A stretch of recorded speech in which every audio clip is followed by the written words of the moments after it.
to all of them. But think of it like this. This isn't Donald Trump that's on trial. This is due process that's on trial. This is the American Constitution that is on trial. It's America that is on trial. And there are rumors that the judge may even, because these events won't be televised, there are rumors that the judge may even put a gagging order on Trump, or a partial gagging order on Trump, which would mean that after the hearing, when he's free to go, and he's due to fly back down to Palm Beach and give a speech at 1:15 a.m. UK time at Mar-a-Lago, if a gagging order was put on him, he wouldn't be allowed to speak about the prosecution. He wouldn't be allowed publicly to speak about the charges. And if he did, he would then be in contempt of court and could be pretty much immediately arrested.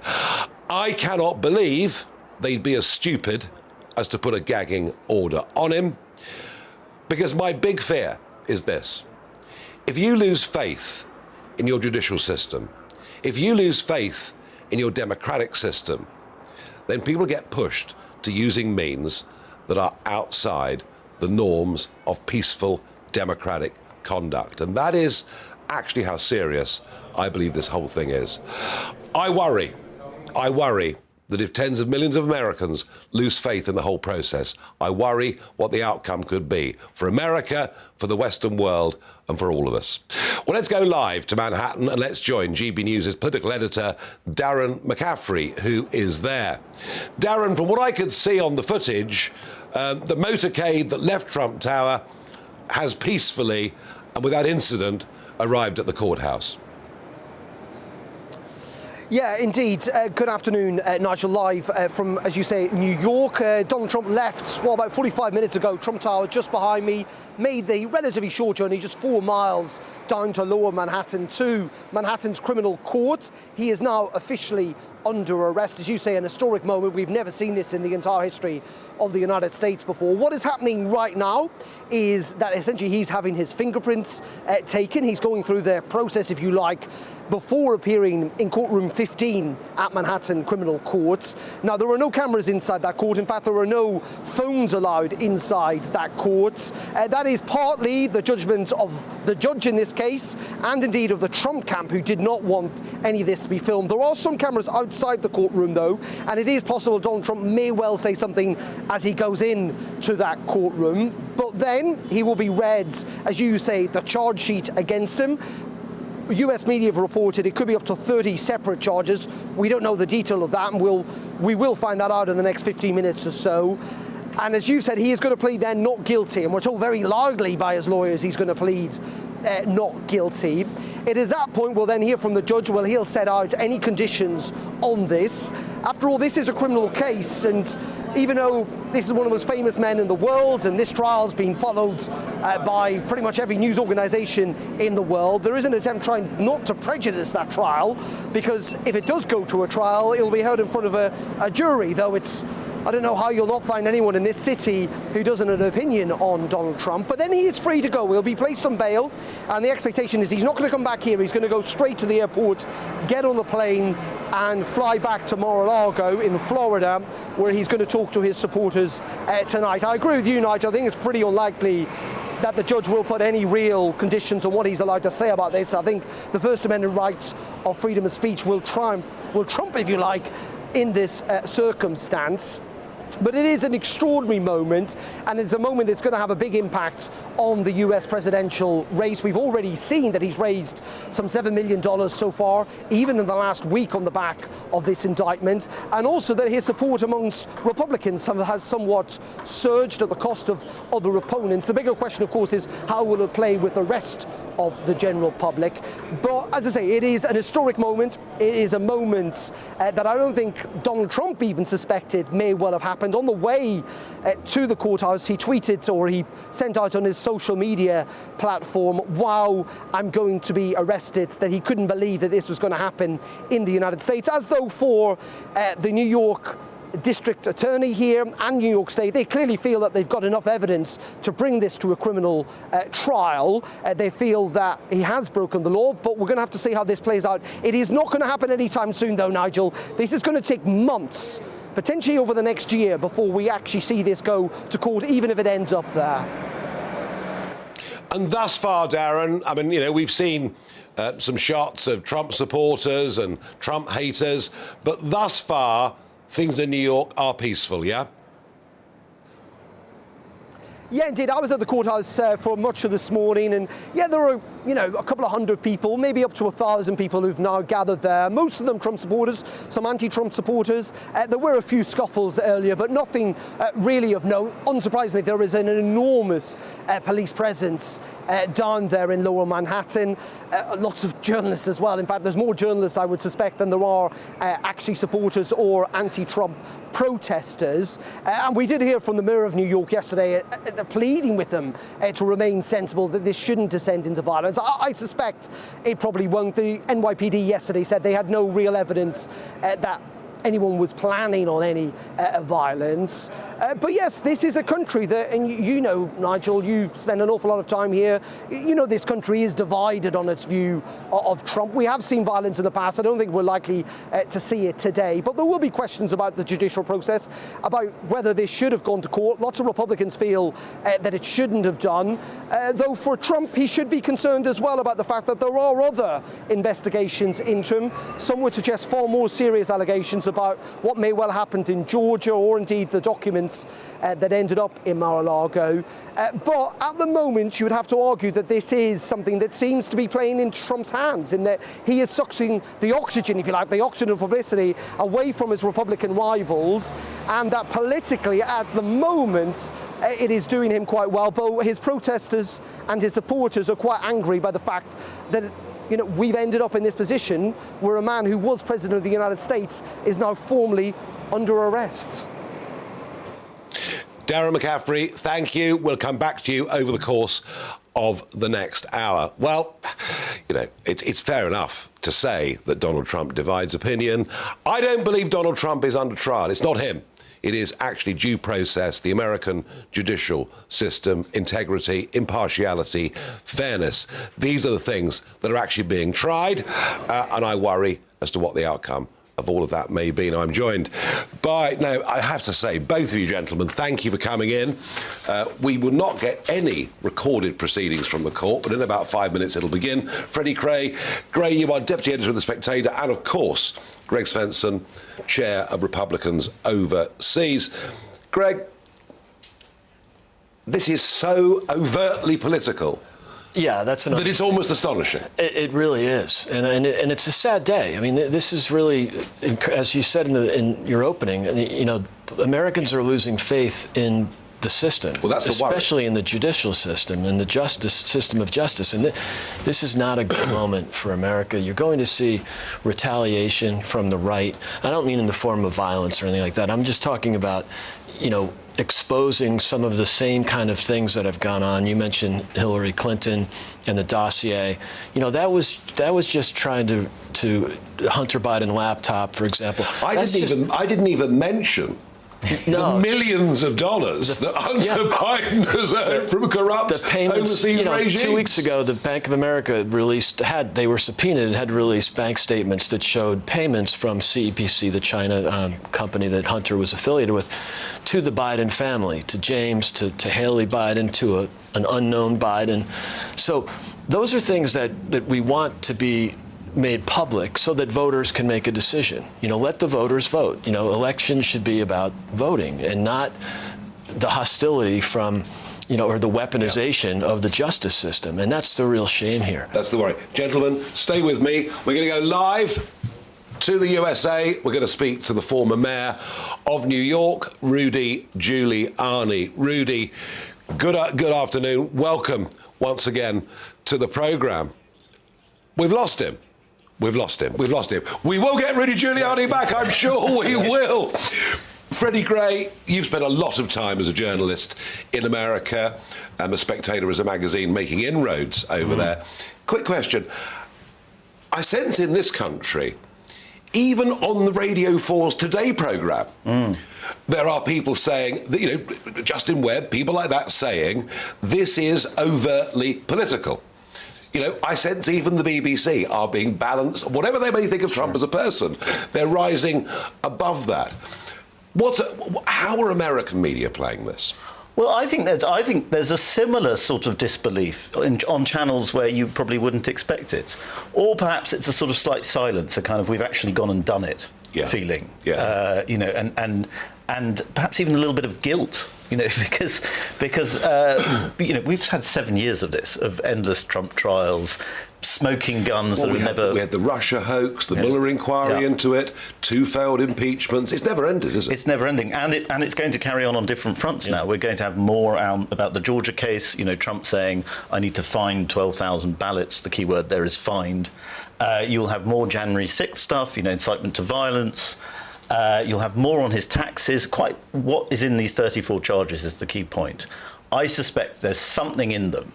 We don't know yet, but I suspect there's something in them that a lot of the media are going to jump on and go, this is new, even if it isn't that new. And I think it might be to do with, I mean, the fact that there are 34 charges is odd.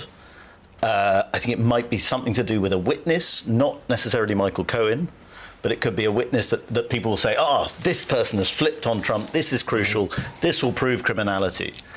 So there might be a sort of rush of excitement from the media that hates Trump in the coming hours. I think is there a danger for Trump that it's an Al Capone? Either this or one of the other investigations, that in the end, Al Capone wasn't done for the racketeering and the terrible violence and the murders. He was done for tax. Is that the worry for Trump supporters? There is a danger there politically. I think that you know, but Eugene Debs campaigned from jail and got 1 million votes in 1912.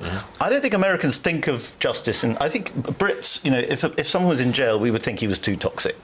You know, that would be... I'm not necessarily sure that Trump couldn't run...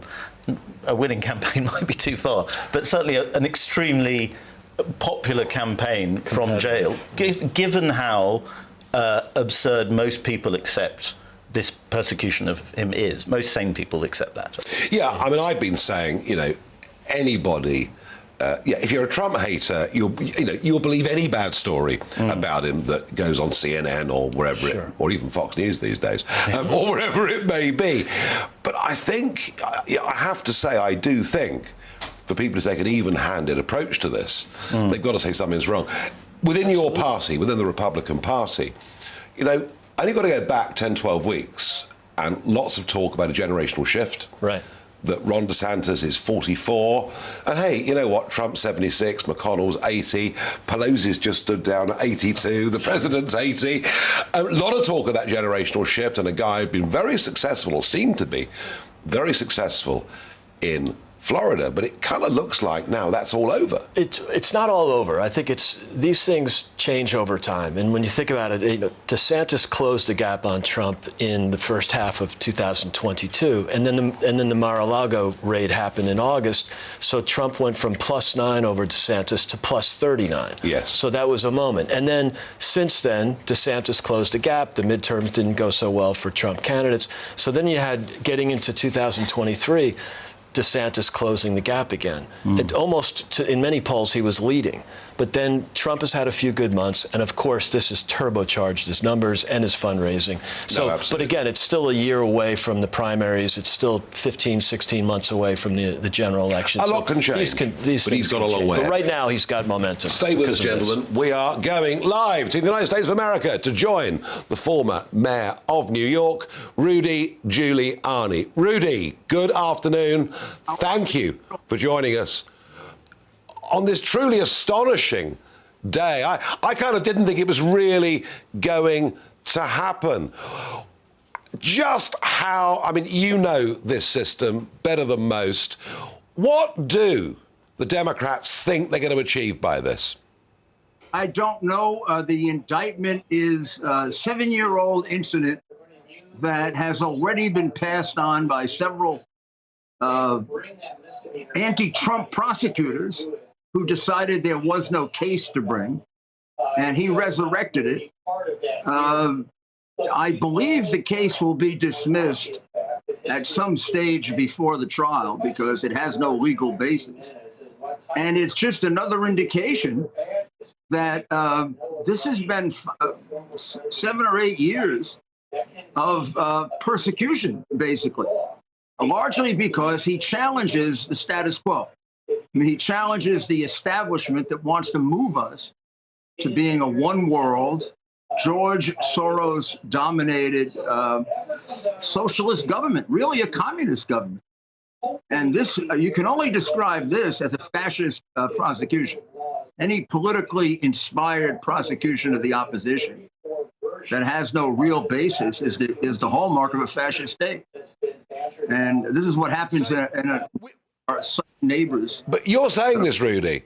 You're saying this, Rudy. You're saying this as a former mayor of that great city, as a leading Republican, and we're watching this from the other side of the pond. We're looking to a country that is the leader of the Western world. And you are telling me that we cannot trust the independence, the neutrality of the American judiciary. Do you realize, those comments you've made, do you realize just how bad this looks for America? I do. And it's been this way for some time, Nigel. This is just the most dramatic indication of it. I mean, it all began some time ago when they decided to fix the Hillary Clinton case. And Comey decided to not prosecute her, even though she committed unbelievably obvious federal crimes, including destroying 33,000 emails. The strangeness of all of this is Hillary actually committed the crime they are falsely accusing Trump of. She paid $1.1 million for a Steele dossier, which is a campaign document. It was completely falsified.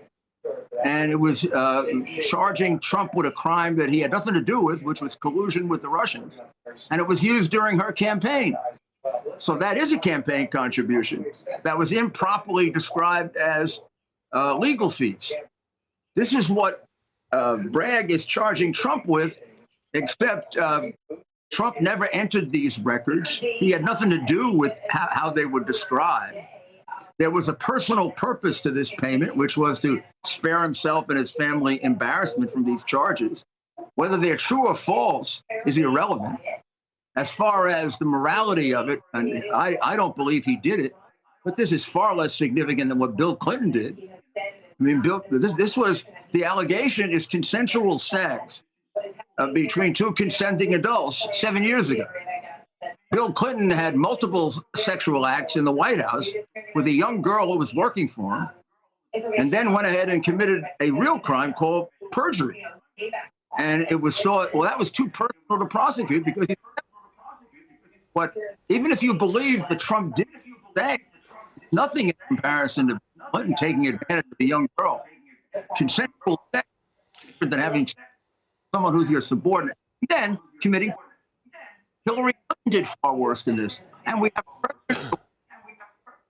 who where there is unbelievably 30 years of taking bribes. So we are in very, very bad condition, Nigel, and there's no point in hiding it. The rest of the world knows it. Every time they see Biden going to Cambodia and thinking he's in Colombia, they have to be saying to themselves, what's wrong with the American people? The man doesn't even know where he is. Yeah, Rudy, I have to say, this is a sad day in my view, and it's been leading up to this, as you rightly say, for some time. This isn't just sad for America, it's sad for the Western world. And in Beijing, they must be laughing their socks off.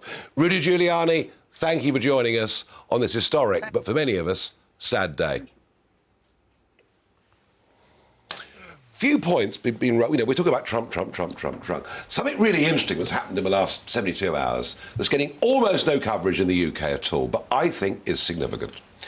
So a few months ago, a spy balloon appears over America, but it's okay. It could well be recreational. It's what the White House wants us to think. And this all kicks off.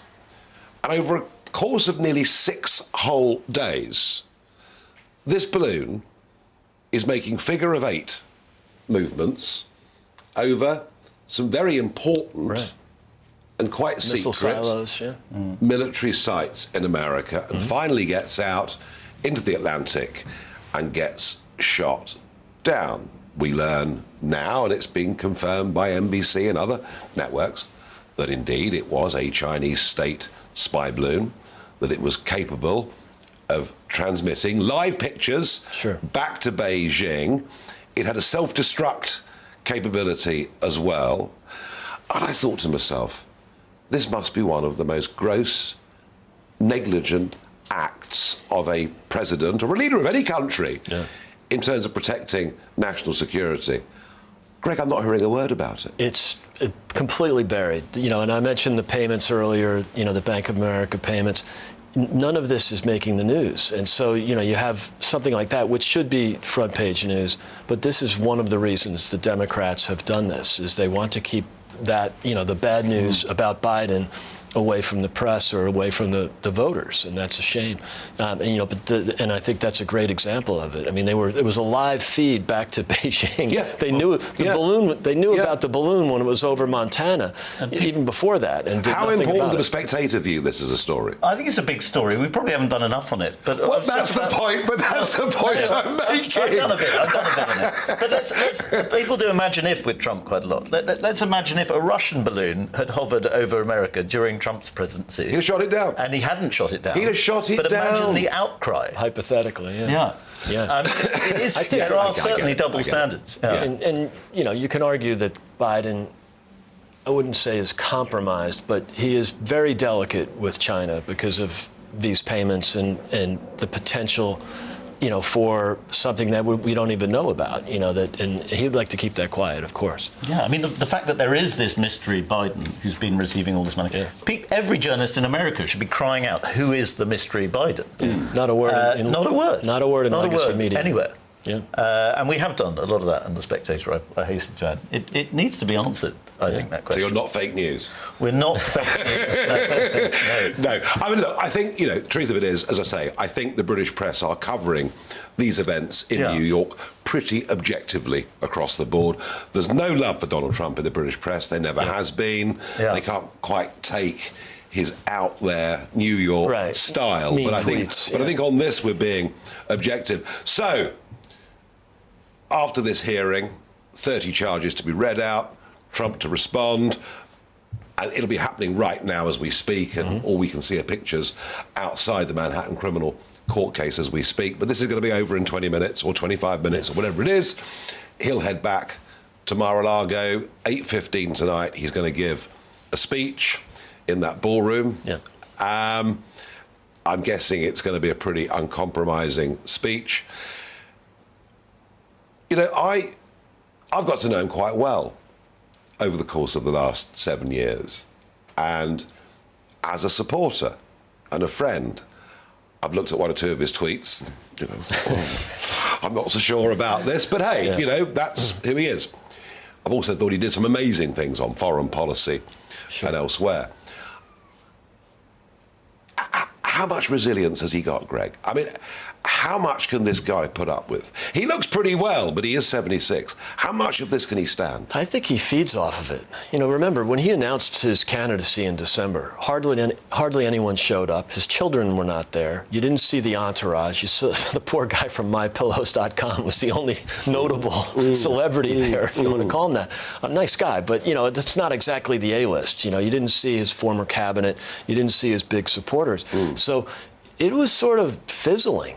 And the Democrats, maybe on purpose, maybe not, have lifted him up. Because that's again. the theory, isn't it? One of the theories is that the Democrats think that he's more beatable than perhaps DeSantis would be. I mean, it's difficult to speculate on that. But a thought, Freddie, about conservatism, you know, which is something that your magazine writes about a lot. The day that he walked down the lift, the elevator in Trump Tower, and we're going back now to mid-2015, he was one of the most well-known, well-loved, outlandish, larger-than-life American celebrities, the man with glamorous wives, with Trump this and Trump that and Trump aeroplanes and Trump towers and Trump hotels, and of course a megastar with The American Apprentice, a loved figure. And yet, as soon as he announces that his politics are now conservative, half the country seems to hate him. Where are we going with democracy? Are we polarising on both sides of the pond? Are we headed for a place where those that disagree with each other can't even talk to each other? Well, we're certainly getting to a very strange state with democracy and Biden. Biden talks a lot about democracy, but the president of El Salvador said the other day, given what's going on with Trump, we will never take a lecture from America about democracy ever again. And I think that is a problem for America. It's a very deep problem for America because it talks about democracy, but increasingly, elections are not trusted, whether rightly or not, but not just by the Republicans, by the Democrats as well. The things that have sustained American democracy for hundreds of years are now breaking down, and that is a real problem. And this trial feeds that problem. In terms of Trump, though, I think you're right, Greg. It either revivifies him. Trump fatigue was a real factor. Ron DeSantis' ace card is Trump fatigue. There's a lot of voters who are just thinking they can't be bothered to go through another 7 years of this. The drama. With the drama. Yeah. It is exhausting. Yeah. But then this moment could actually be the moment when it all sparks off again for him. It's all quite extraordinary, gentlemen. Thank you for joining me Good to be on here, this Nigel. pretty extraordinary. And we've got shots now, live shots of President Trump coming out of the courthouse. Well, we did have. We've lost them. Can we get them back? Yes.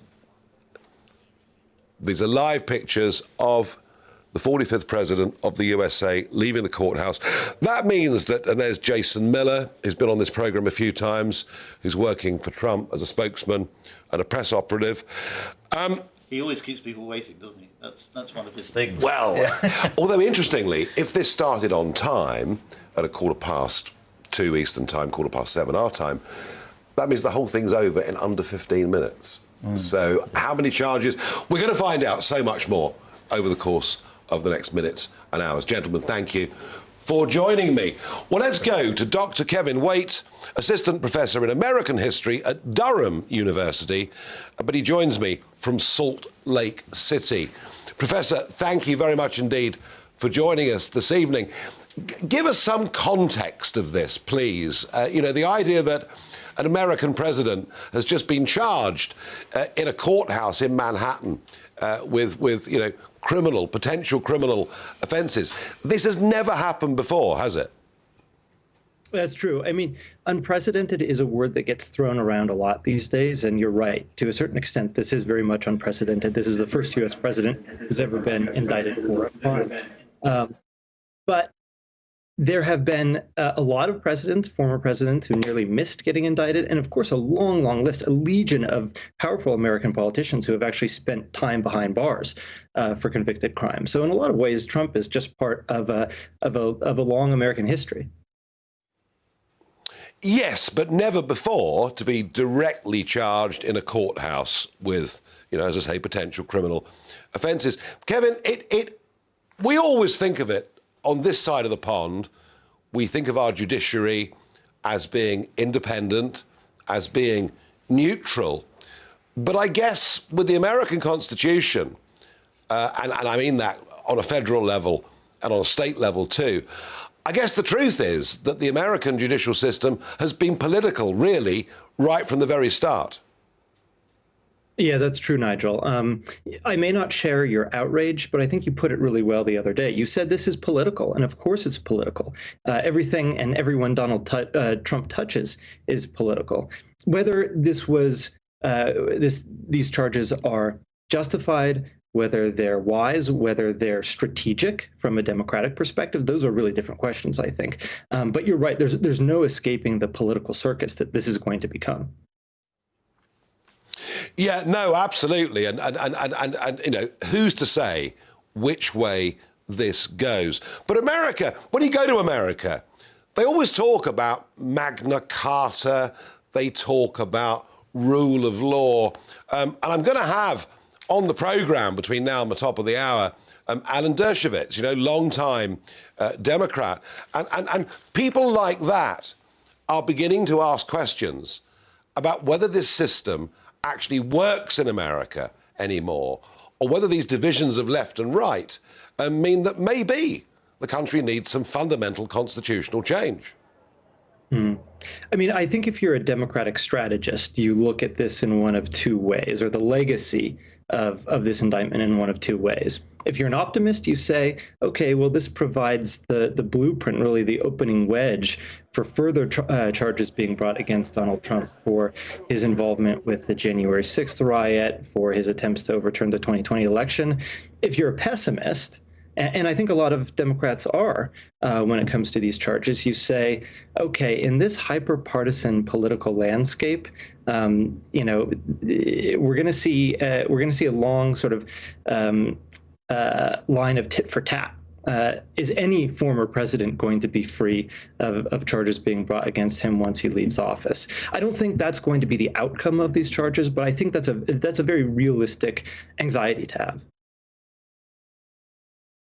No, okay. And I mean, I guess, you know, America, well, we talk about division. It did go through an horrendous civil war 160 years ago. But in modern times, as an historian, has America ever been this divided?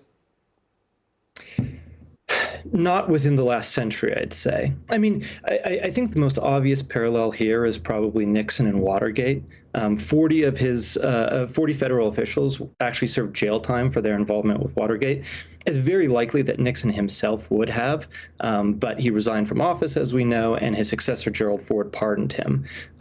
You could go back actually even further to Warren Harding, who was the president in the early 1920s. His cabinet was involved in what was known as the Teapot Dome scandal, which was a massive corruption and bribery scandal that actually brought down a number of his cabinet secretaries. Harding himself, I think, may have been tried for his involvement in that scandal, but he died of a heart attack. So, like I said, near misses here, but I don't think you're wrong, Nigel. Within living memory, I don't think the U.S. has been this divided along partisan lines. No, nor do I, and I find it quite disturbing and worrying. Kevin Waite, thank you very much indeed for joining us on this extraordinary evening. Next up, we're going to speak to Dr. Monica Crowley, former Assistant Secretary to the Treasury in the Trump administration and now host of the Monica Crowley podcast. Monica, you know, you're a full-on Trump loyalist, and you have been, I think, for quite some time. How do you feel about what's going on today? Well, Nigel, thank you so much for having me. It's an absolute delight to join you here.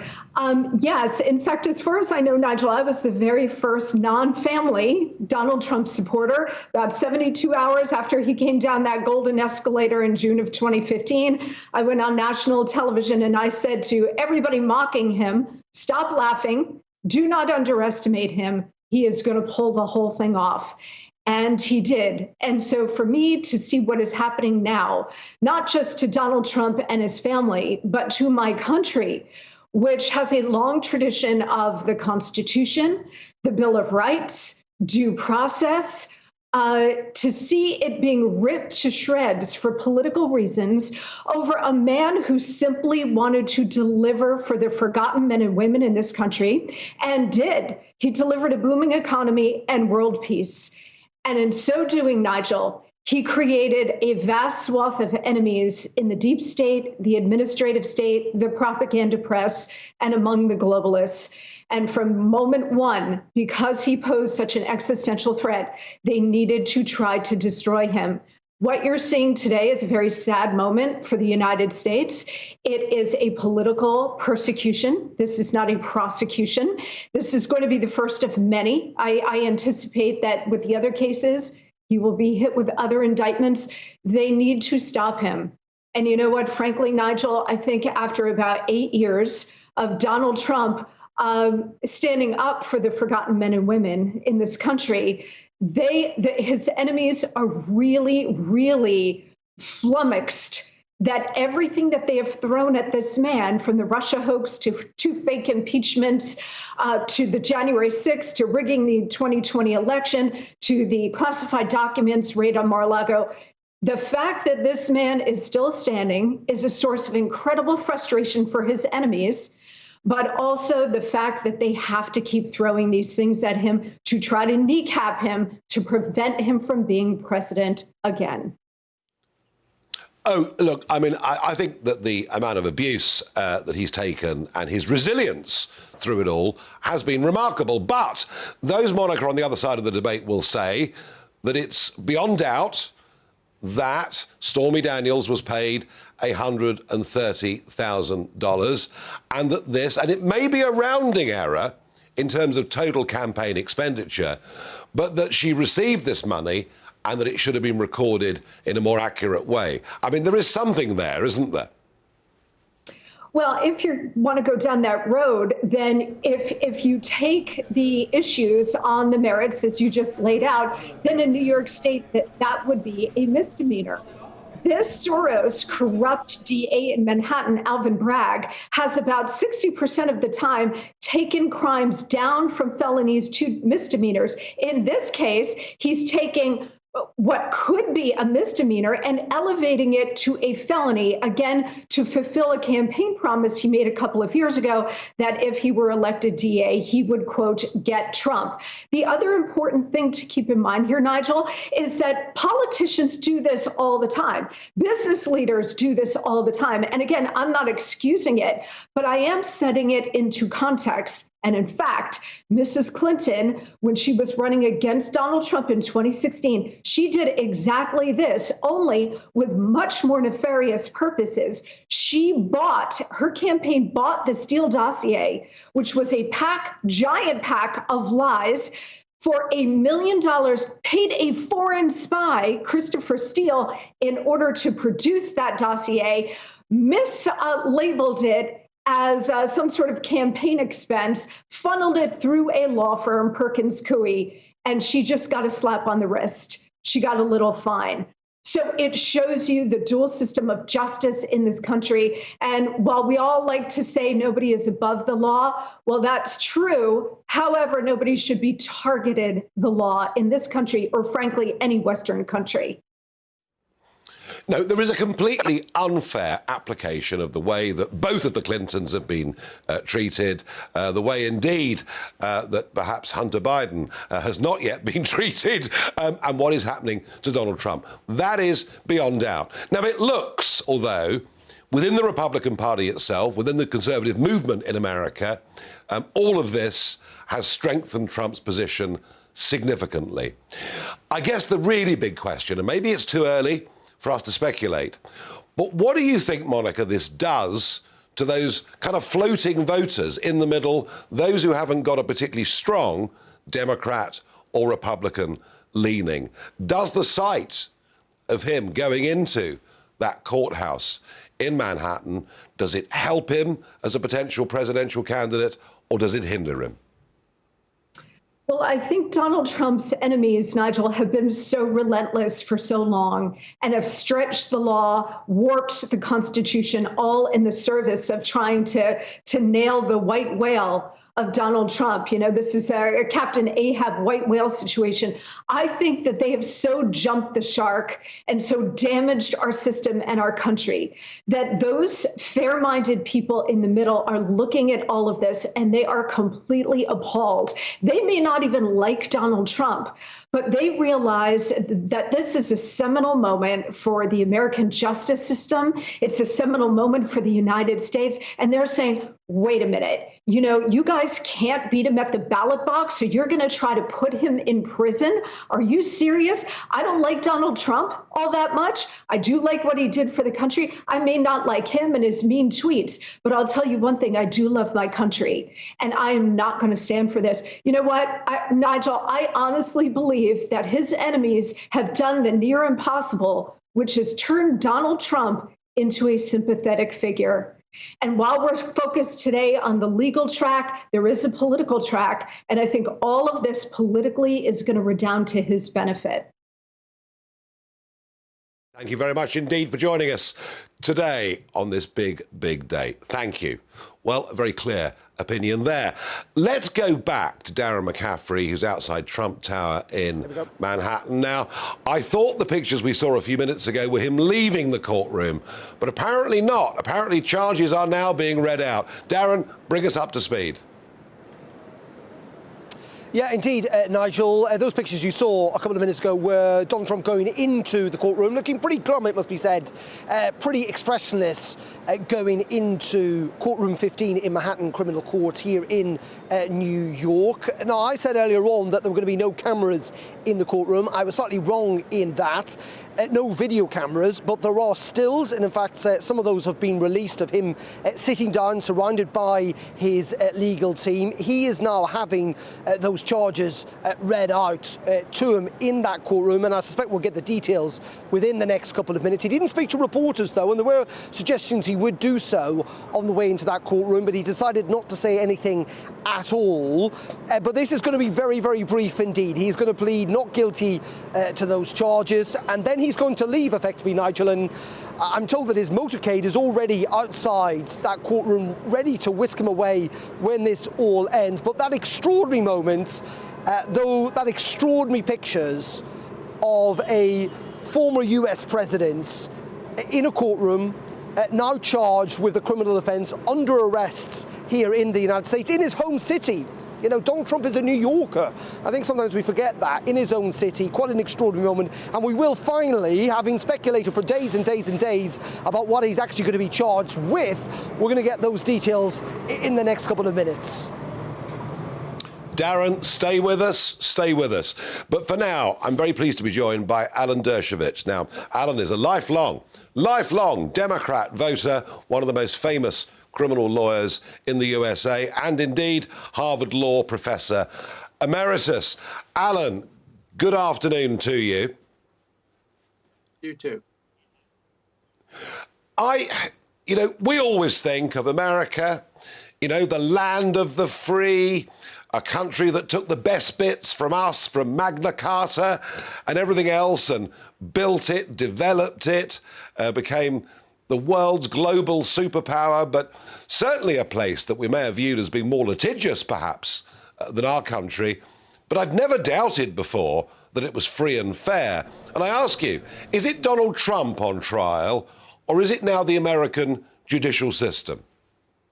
The American judicial system, the American constitutional system, the American media system. The United States is on trial, and we are failing badly. First time in my 60-year experience as a criminal defense lawyer professor at Harvard that I have ever seen the following combination of facts. A Democrat runs for district attorney. His pledge is get Trump. I wrote a book, Get Trump, based on his campaign pledge. He promises to get Trump so that Trump can't beat the head of his party. Just for a moment, Alan, if I can stop you for a moment, stop you for a minute just to say we've had it confirmed that Donald Trump has pleaded not guilty. No surprise. Sorry, Alan, back to you. Right. No, first time in history this has ever happened. So a man from one party prosecutes a man from another party, claiming to get him. And if he's going to do that, he better have the strongest possible case. Now, we haven't seen the indictment, but it's unlikely that the indictment is anything that would ever have been directed against anybody other than Donald Trump. From everything I know now, this is the weakest case I've seen in 60 years. It may get strengthened. We may get better evidence, but I haven't seen it. The main witness against him is a man with a long record of lying. And this is an extraordinary example of justice that's not blind. You know, the Bible says to judges, do not recognize faces, the blindfold over the eyes of justice. It's all being violated. This is a case where a decision was made to go after this man in whatever way they possibly can. Let's look for crimes. Then they looked for crimes and they couldn't find any. So they made up a misdemeanor. Then they stapled it to a federal felony. Now, again, in a few minutes, we'll know what the indictment is. It would greatly surprise me if they have a very, very strong case, a case that warrants prosecuting, forget about a past president, a future potential president, a man who I have the right to vote against for the third time. But he should be allowed to run without interference by a local district attorney based on a very, very weak case. So, Alan, what has gone wrong with that party, the Democrats, that you've spent your adult life voting for? What is their thinking? Is it just a loathing of Donald Trump as a person, or have some of them forgotten the great democratic principles upon which America was founded? I think both. I think Donald Trump is the poster child for what has come to be called Trump derangement syndrome. I have friends, professors, judges, former congressmen who are rational people. But when it comes to talking about Trump, it's like talking about Adolf Hitler.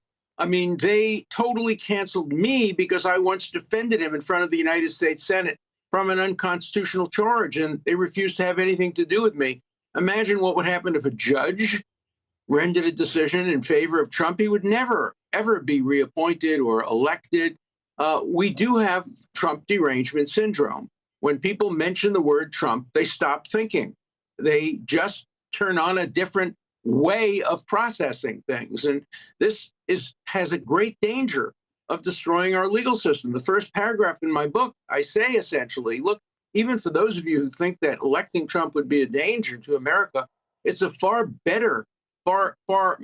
greater danger to destroy our Constitution in the process of trying to prevent Trump from being elected. I don't think Trump's going to get elected. I think he's going to lose to Biden. But let the voters decide that. Let's not distort our legal system forever and ever over one person. That's what I fear. And Alan, is there any prospect of this coming back together the way that it should be, or do you fear this could get much worse before it gets better? I know it will get worse because the judge doesn't have courage to move this case to a different part of the city, doesn't have the courage to dismiss it on statutory violations, on statute of limitations. This is a case that any first-year student should be able to win if the name of the defendant weren't Trump and the location weren't Manhattan. But it's stacked. The deck is stacked. There's no way that Donald Trump can win a case in Manhattan based on even the weakest testimony and the weakest law. So I think it's going to get worse. Ultimately, the Supreme Court will throw out this case. But by that time, there'll be an election. And this is really election interference by a local district attorney who campaigned on the promise to get Trump, then decided not to get him because the evidence was so weak. But then the New York Times reported that pushback was so great and the pressures were so great and the hatred directed against him was so great. Essentially, he couldn't resist it. And so he gave in to the mob. And this is mob injustice, Extraordinary. not this. Extraordinary. Alan Dershowitz, thank you very much indeed for joining us this evening here in London. Thank you. So we now know that it's 34 counts and it is basically all around business accounting. It's the way things have been misaccounted for, according to the charges. Well, joining me is Susan Platt, former Chief of Staff to Joe Biden and someone who's been on this programme before. Susan, you might have just heard Alan Dershowitz there. I mean, this is so blatant, it's so political, it's so aimed at this man yet again. Don't you think the Democrats are in danger of actually tipping the neutrals in Trump's favour? I did hear Alan Dershowitz, and I have to respectfully disagree because I haven't read the charges. No one that I know of has read the charges, except those in the courtroom right now, and they probably haven't finished reading them. How he can say that there's nothing there is just making it up. It's just taking it out of whole cloth. They had 12 people in the grand jury believe there was enough evidence to indict on 34 counts.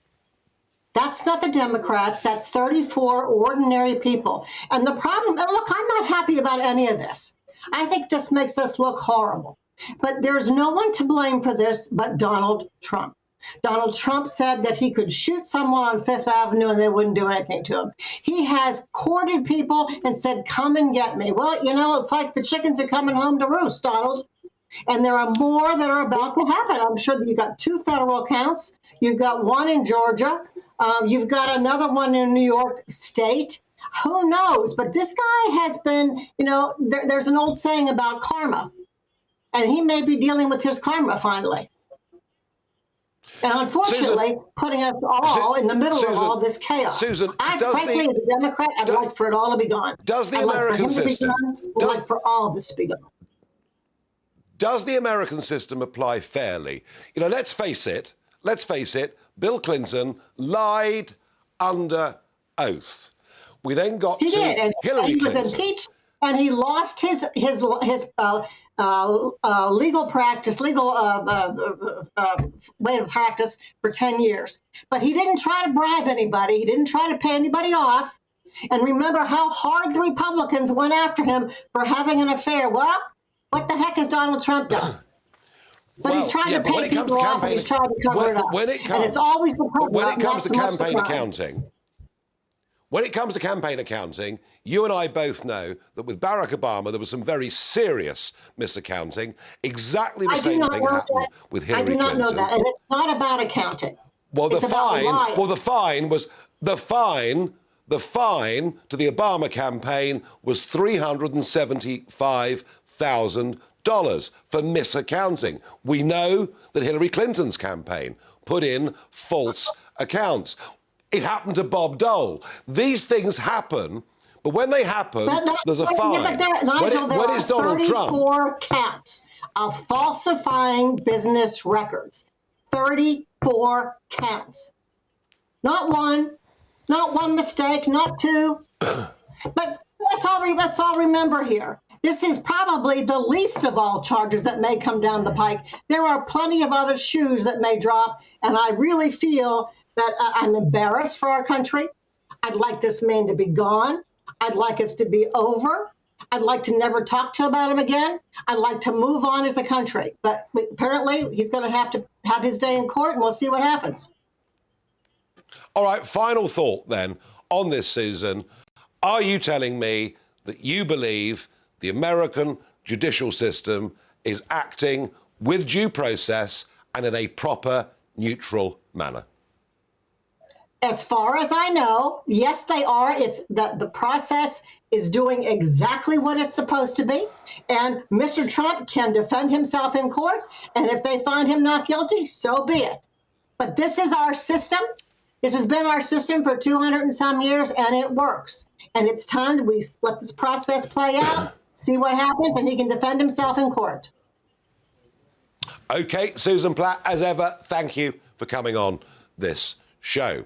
Well, Susan Platt. And hey, you know what? As ever, you hear all points of view on this programme and indeed on this channel. Let's get back to Manhattan. Let's get back to our political editor, Darren McCaffrey. So, Darren, we've learned a little bit more since we last spoke. Yeah, indeed. We now know that it is 34 charges, as you were just saying there from your computer, or crimes essentially that Donald Trump has been charged with, 34 in the indictment. Now, we don't know the precise details. We know it's a run business fraud. We don't have the precise details.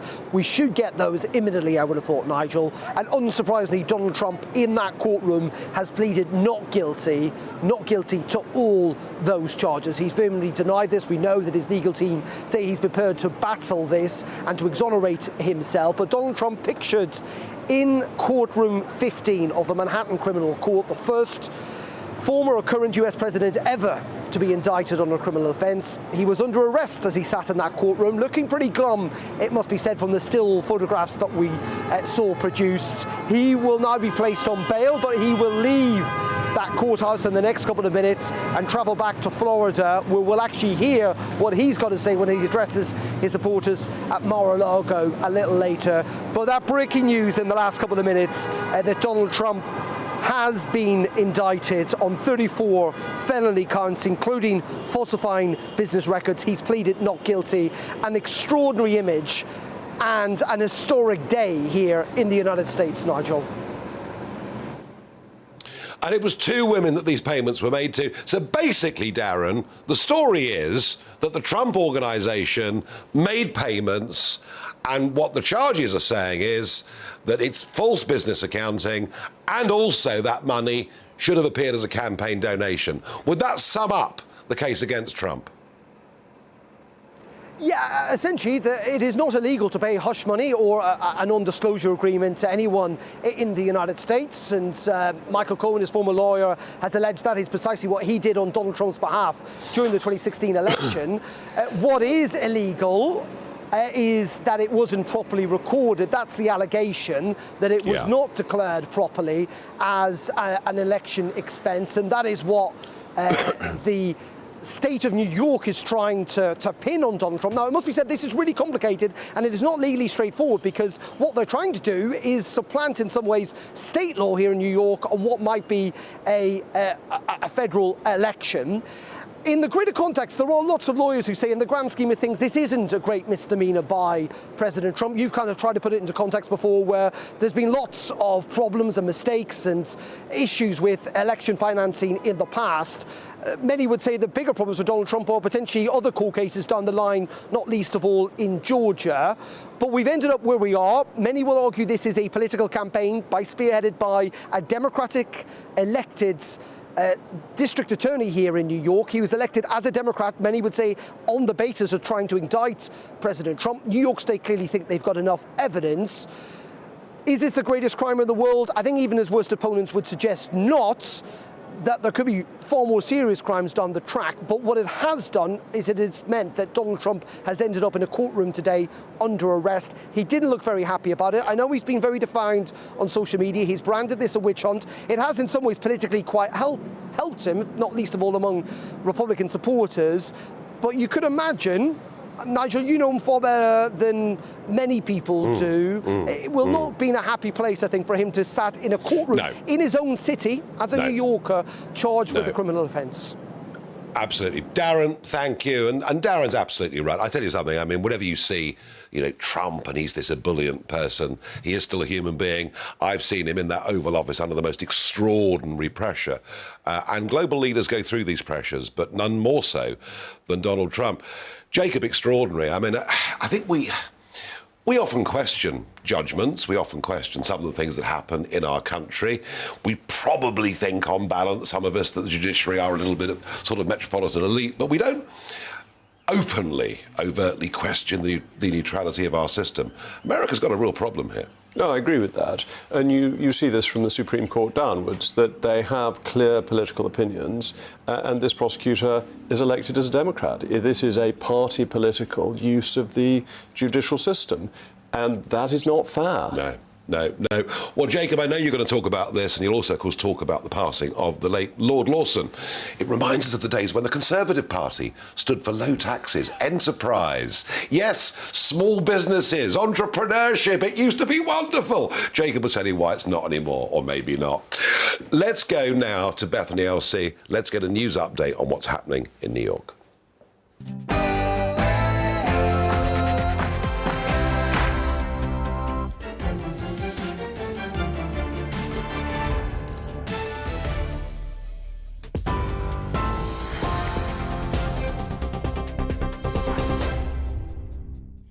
Nigel, thank you. Good evening. I am Bethany Elsey with an update on the situation in New York from the GB Newsroom.